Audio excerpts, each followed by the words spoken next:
Iaitu sebentar tadi kita ikuti bersama ya, uniknya negeri Kelantan. Tadi kalau sekiranya rakan penyampai kita Rohaniah Ramli tadi ada menyebut jumpa lagi tahun hadapan, bunyinya macam batah lagi ya. Rupanya Batah berapa lagi jumpa tahun hari hadapan. saja Rupanya lagi. dalam berapa hari saja lagi kita ni akan melangkah ke tahun baru tahun Betul.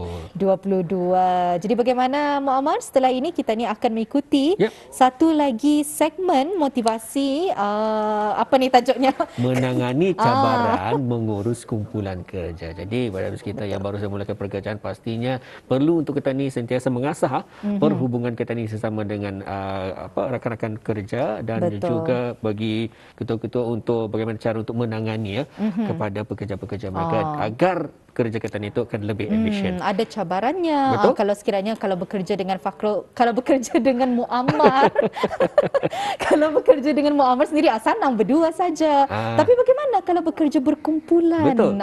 Macam mana tu? Jadi kita ni akan bersama dengan narasumber kita yang mulia Hajah Siti Rozida binti Jalani selaku pegawai latihan kanan Institut Perkhidmatan Awam. Mhm. Assalamualaikum. Waalaikumsalam warahmatullahi taala wabarakatuh. Selamat Ah, pagi. Selamat Selamat pagi pagi kembali. kembali. Bagaimana kabarnya di pagi ini? Alhamdulillah sihat walafiat. Alhamdulillah. Alhamdulillah. Baik, Puan Najah mungkin dapat mengongsikan bersama mengetahui cara Ketani, objektif sebetulnya, objektif Ketani dalam menyentuh tentang tajuk pada hari ini. Silakan Puan Najah. Terima kasih. Baiklah, pada pagi ini dalam masa yang singkat ini objektif ialah untuk kita ni mendapat sedikit ilmu lah bagaimana kita ni sebagai pengurus dalam menguruskan kumpulan-kumpulan kerja kita ni, sama ada di jabatan ataupun secara yang tidak formal, dan mengongsikan sedikit apa tips-tips yang boleh digunakan semasa kita ni bekerja dan berinteraksi dengan kumpulan kita ni. Ya, dan kalau untuk seterusnya mungkin jadi satu persoalan, apa sebenarnya yang dimaksudkan dengan pengurusan kumpulan kerja ni Puan Najah? Mungkin dapat dikongsikan bersama? Okey. Pengurusan kumpulan kerja ni sebenarnya kita ni mengurus, saya contohnya sebagai pengurus kumpulan ni mengurus bagaimana tugas itu dikendalikan bersama dengan rakan-rakan kerja kita ni ataupun mungkin tim-tim yang memang sudah diadukkan lebih awal untuk bekerja dengan kita ni. So maksudnya kumpulan kerja di sini ialah kumpulan dengan kita ni berinteraksi, kumpulan dengan kita ni bekerja setiap hari ataupun setiap masa yang mempunyai matlamat tertentu. Okay, kadang-kadang kita ni bekerja dengan diberikan tempoh-tempoh tertentu, dan tujuan teknik bekerja itu pun memanglah untuk mengongsikan berkongsi maklumat, berkongsi sumber-sumber, dan kadang-kadang perkongsian mengenai dengan peruntukan. Okay. Jadinya kumpulan-kumpulan ini kalau pada dasarnya lah ia ada dua tu. Satu kumpulan yang formal, dipanggil kumpulan formal, dan kumpulan yang kedua ialah kumpulan yang tidak formal.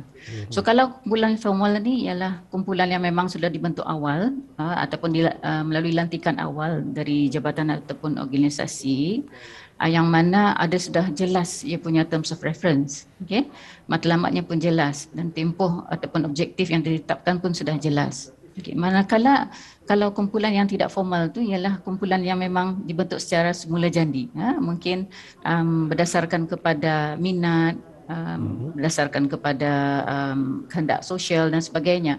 So jadi ada dua jenis lah, formal dan tidak formal. Yang tidak formal ni selalunya self-managed team. Maksudnya kumpulan yang boleh berdiri dengan sendirinya tanpa ataupun kurang pengawasan dari mana-mana pihak ataupun pengetua ataupun ketuanya.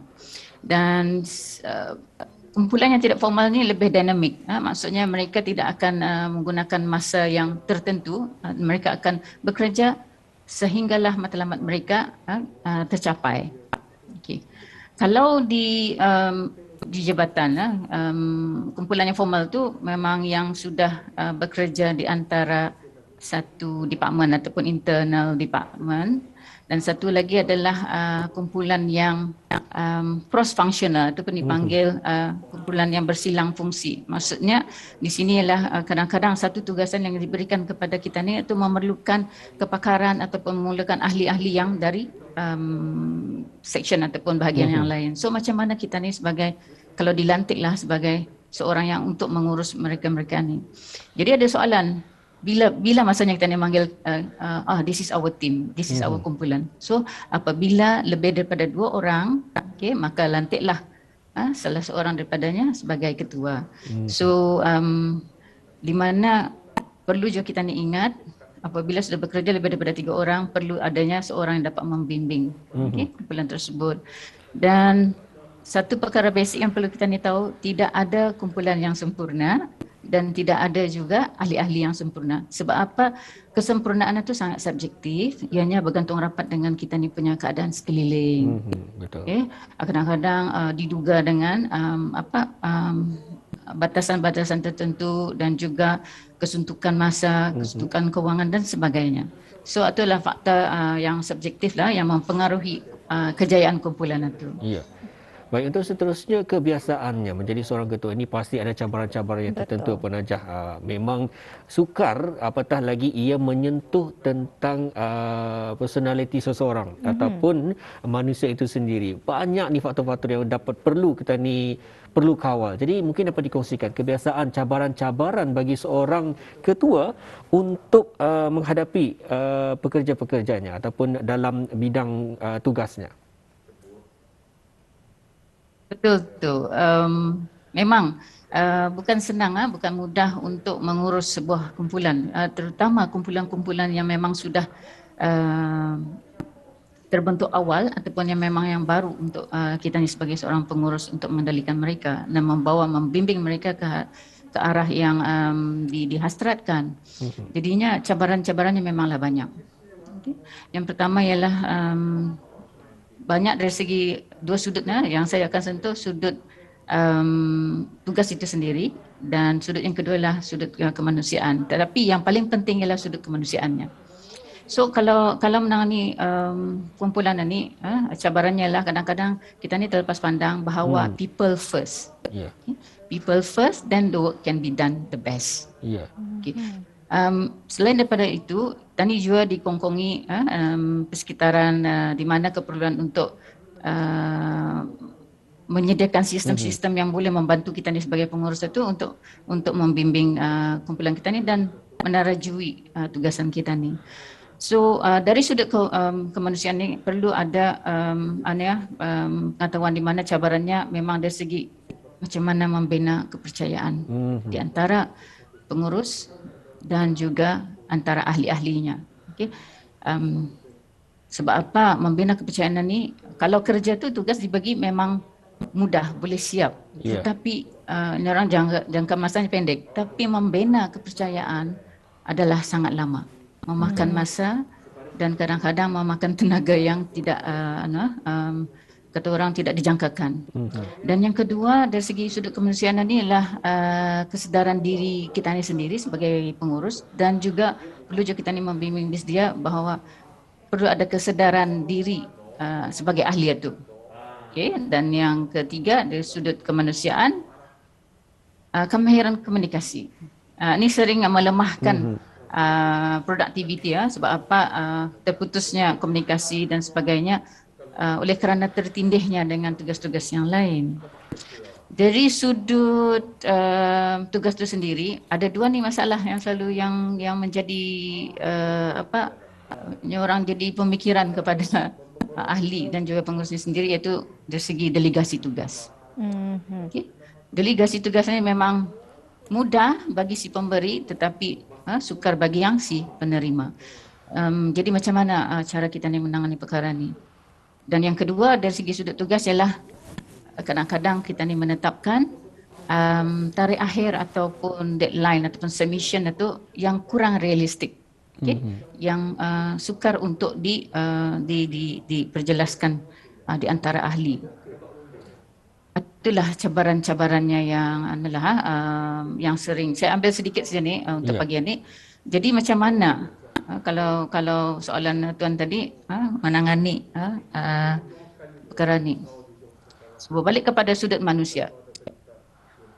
Sudut kemanusiaannya itu ialah kepercayaan ni, kita ni sebagai pengurus mestilah juga belajar ilmu, menambah ilmu, sentiasa menambah ilmu, mencari ilmu yang baru dan kalau boleh yang terkini, supaya kita ni dapat menjadi mana-mana pengurus pun menjadi role model kepada ahli kumpulannya. Okay, yang pertama ialah macam mana bersikap jujur atau sentiasa bersikap jujur, this is perkara yang perlu masa dan perlu tenaga dan pemikiran yang kuat. Yang kedua, kita ni perlu ada menghormati komitmen. Komitmen bukan komitmen kita ni saja. Kadang-kadang kita ni tahu banyak tugas kita ni, tetapi ahli kita ni yang saya sebutkan tadi yang cross functional tu, yang ada tugasnya di jabatannya sendiri dan ada juga tugasnya dengan kita ni tu. So macam mana menghormati diorang punya komitmen. Bahawa diorang pun ada keperluan-keperluan lain yang perlu ada juga deadline-deadline tertentu.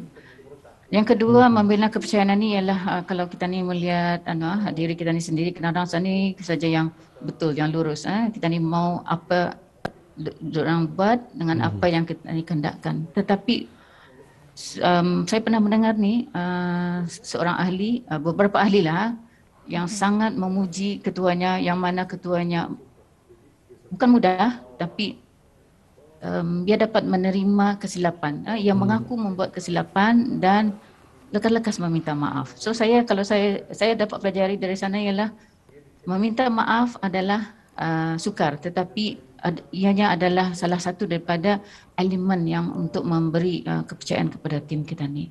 Selain daripada kita ni sebagai ketua tu, perlu juga kata orang nampakkanlah kita ni mudah didekati.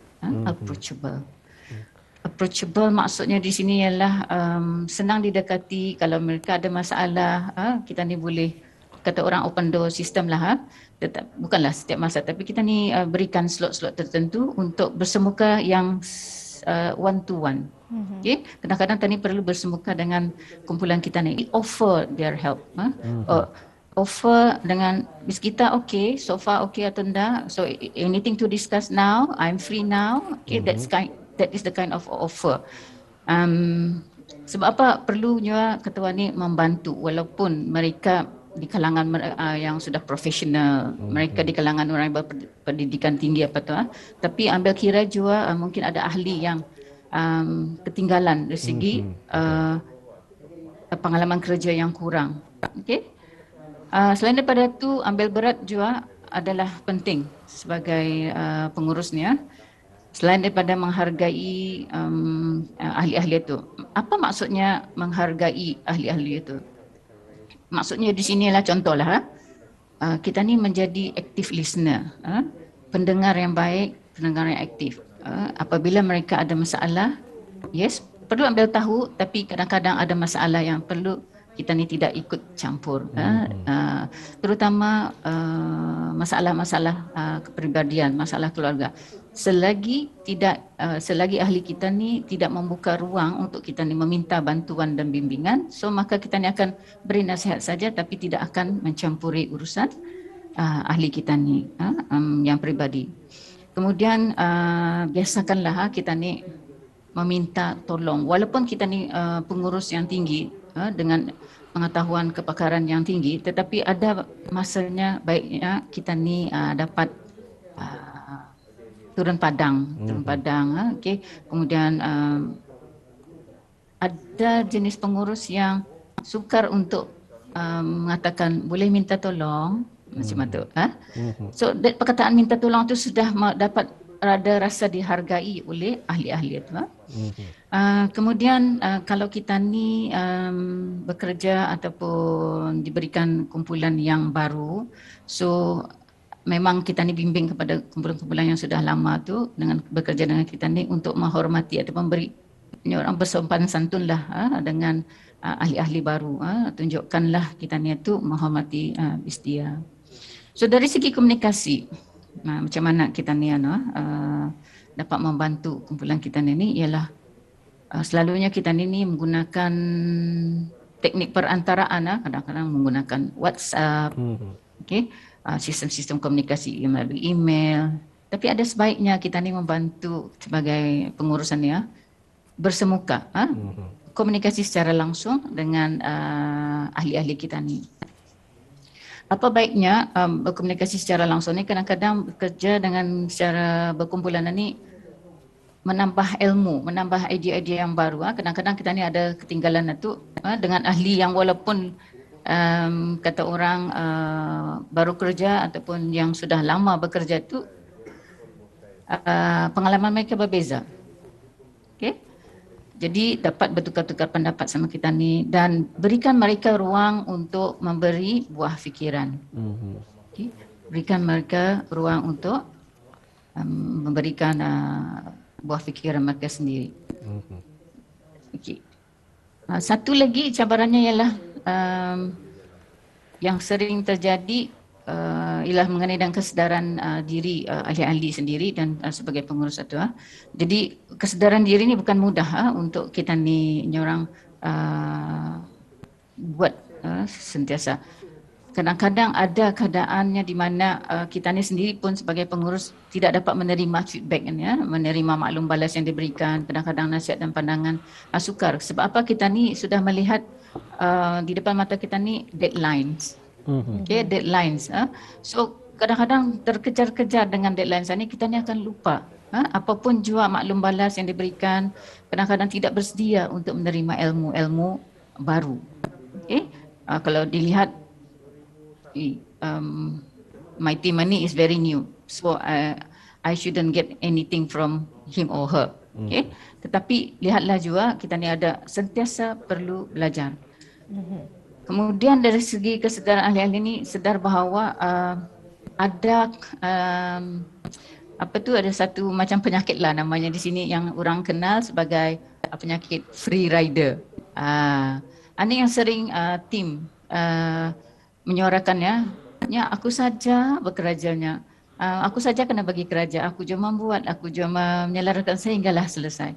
So free rider ni sebenarnya lah perlu juga bimbingan dari pengurus itu sendiri. Kadang-kadang kenapa free rider ataupun orang yang menumpang kredit ataupun menumpang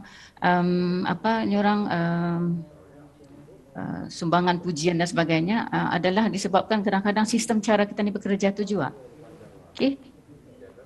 Free rider ni ataupun yang menumpang kemenangan kejayaan kita ni adalah disebabkan bukan individu itu sendiri, disebabkan oleh cara kita ni bekerja dan sistem yang mencorakkan kerja kita ni tu. So macam mana kita ni sebagai ketua untuk mengelakkan ada macam ada elemen-elemen penipuan. Elemen-elemen penipuan ni bukan menipu dari segi bercakap, tetapi juga menipu dari segi masa. Penipuan dari segi bahan-bahan yang disediakan. Okay. Penipuan dari segi konteks yang lebih subjektif lah, yang menjurus kepada projek itu sendiri. Kadang-kadang disebabkan juga ketidaktekunan. So kita ni perlu sebagai ketua ni tahu kenapa bis dia anda dapat fokus kerja, kenapa bis dia anda dapat tekun dalam membuat sesuatu kerja tu.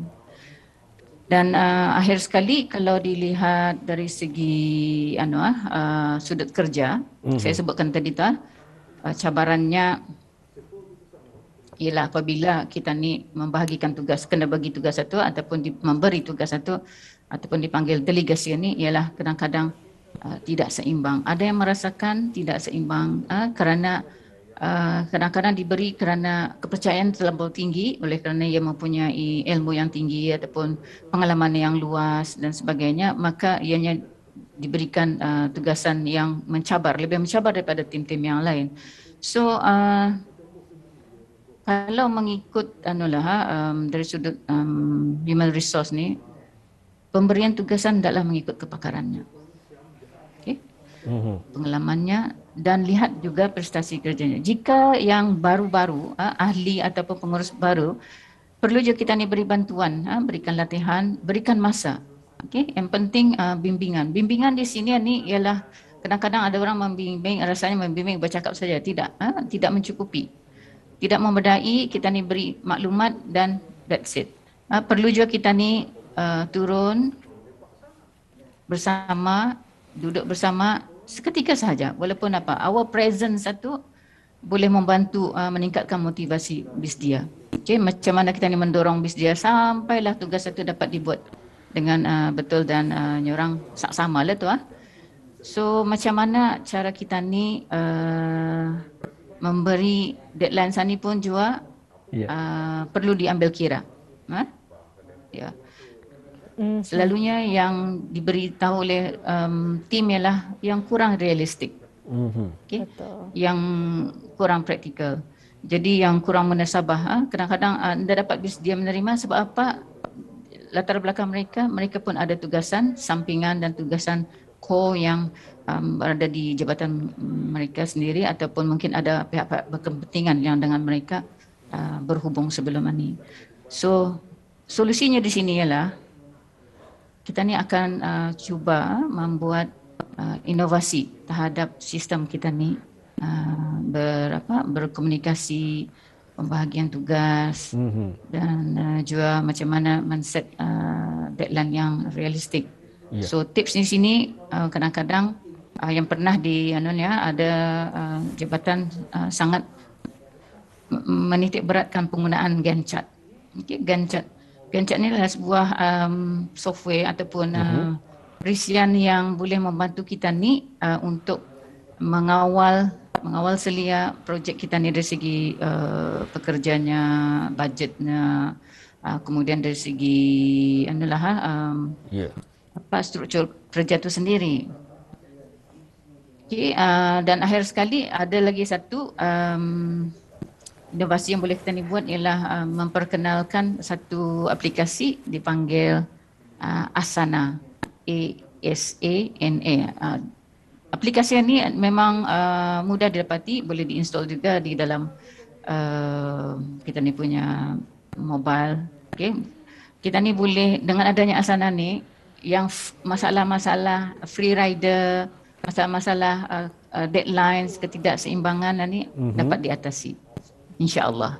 Baik. So itulah saja barangkali dari saya pagi ini mengenai dengan macam mana kita ni sebagai pengurus secara singkat untuk menangani ehwal dan cabaran mengurus kumpulan. Itulah ya, cukup padat Puan sebetulnya, Puan Haja dengan pengungsian daripada Puan tadi menangani cabaran mengurus kumpulan kerja. Jadi kami harapkan kepada pihak kita, terutama sekali kepada mereka kepada AUDA yang diberikan tugasan menjadi seorang ketua yang mengurus satu kumpulan kerja untuk mengambil lebih lanjut akan pengungsian-pengungsian tadi.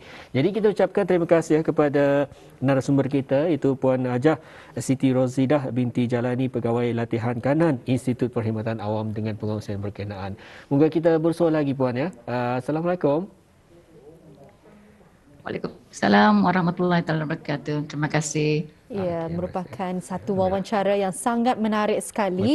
Saya sangat suka bila mana Puan Haja ada menyentuh mengenai bagaimana salah seorang pengurus yang disegani ataupun salah seorang pengurus yang dipuji ni adalah mereka yang menerima kesilapan. Sebenarnya kalau kita ni ingin menerima kesilapan ni, ianya bermula daripada macam mana kita ni mendefinisikan kesilapan tersebut. Kesilapan ni kalau kita ni dapat lihat, ianya bukan kegagalan.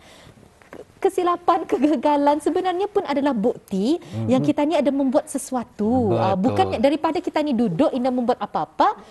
Jadi ada sebenarnya terma ataupun kata pepatahnya dalam bahasa Inggeris, if you do not do anything, you will not fail. Artinya kalau kita ni indah gagal lah tu, alung tak kita ni membuat tu, alung tak kita ni mencuba langkah pertama. Jadi amat menarik sekali bahan perkongsian itu yang dikongsikan. Itu daripada bahasa Inggeris. Kalau daripada rakan tugas kita ni, Fakul ada menyebut katanya cuba sedaya upaya sehingga kita ni gagalnya. Apa tu bilang? Cuba sampai gagal. Cuba sehingga kita ni gagal. Di mana ia menunjukkan sebetulnya ialah kita ni perlu melihat apa sebenarnya kesilapan kita ni, apa yang kekuatan kita dalam diri kita ni. Jadi itu ada juga sedikit kebenaran yang dikongsikan oleh Fakul sendiri, dan juga mungkin dapat dikongsikan di pagi ini kepada kita ni, walaupun siapapun kita, berada di mana pun kita ni, di puncak manapun, perlu di dalam jiwa kita ni, sifat kita ni ialah berdiri sama tinggi, duduk sama rendah. Itulah ya kemahiran kita ni untuk sama-sama dapat bergaul, kemahiran kita ni untuk sebenarnya kemahiran komunikasi, kemahiran kita ni memahami, active listening, semua itu sebenarnya kemahiran soft skills. Jadi kita ni bukan saja ingin memfokuskan kepada hard skills kita ni, pandainya memasak dan sebagainya, tapi soft skills, bagaimana kita ni pandai berfikir, pandai berkomunikasi dan sebagainya. Betul. Baik. Alhamdulillah, apapun jua, jika dirumuskan semuanya ialah untuk kita melentur buluh, biarlah dari rebungnya. Dan setakat di sini saja pertemuan kita di hari ini. Moga kita bersua lagi di ruangan yang lainnya. Kami mohon maaf jua jika ada kesilapan yang kami bawakan pada pagi ini. Namun semoga ianya akan memberi manfaat kepada audiens. Setakat di sini saya kita bersama. Mewakili rakan penerbit, rakan-rakan juruteknik yang bertugas, kami ucapkan ribuan terima kasih. Sampai jumpa lagi di lain kesempatan. Assalamualaikum warahmatullahi wabarakatuh.